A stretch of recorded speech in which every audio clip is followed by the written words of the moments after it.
नेहमीच असायची लहान मुलींवर नजर. नसरापूर प्रकरणातील आरोपी भीमराव कांबळेची कबुली. नसरापूर येथील चिमुरडीवर झालेल्या अत्याचार आणि हत्येप्रकरणी संपूर्ण महाराष्ट्र सुन्न झाला आहे. या प्रकरणातील तपासातून आरोपीच्या कृत्याबद्दल आणि त्याच्या पार्श्वभूमीबद्दल जे खुलासे होत आहेत ते अत्यंत अस्वस्थ करणारे आहेत.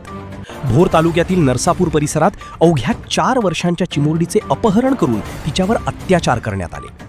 आरोपी भीमराव कांबळे याने केवळ अत्याचार करूनच थांबला नाही, तर तिची ओळख पटू नये आणि पुरावा नष्ट व्हावा या उद्देशाने दगडाने ठेचून तिची निर्घृण हत्या केली.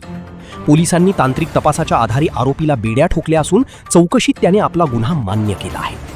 पोलीस सूत्रांनी दिलेल्या माहितीनुसार आरोपी भीमराव कांबळे हा विकृत मानसिकतेचा असल्याचे स्पष्ट झाले आहे. शिकारीच्या शोधात तो गेल्या अनेक दिवसांपासून परिसरातील लहान मुलींवर लक्ष ठेवून होता. नियोजित कृत्य. त्याने संधी मिळताच चिमुरडीला निर्जनस्थळी नेले. गुन्हा केल्यानंतरही त्याच्या चेहऱ्यावर कोणताही पश्चात्ताप नसल्याचे पाहून तपास अधिकारीही चक्रावून गेले आहेत. या घटनेची माहिती वाऱ्यासारखी पसरताच स्थानिक नागरिकांमध्ये प्रचंड संताप निर्माण झाला. आरोपीला लवकरात लवकर फाशी व्हावी या मागणीसाठी आज भोर आणि राजगड तालुक्यातील बाजारपेठा पूर्णपणे बंद ठेवण्यात आल्या. महिला आणि तरुणांनी मोठ्या संख्येने रस्त्यावर उतरून आरोपीच्या विरोधात घोषणाबाजी केली.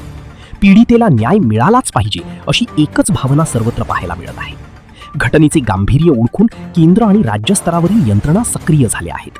बाल हक्क संरक्षण आयोगाने पुणे पोलीस प्रशासनाकडून या घटनेचा सविस्तर अहवाल मागवला आहे.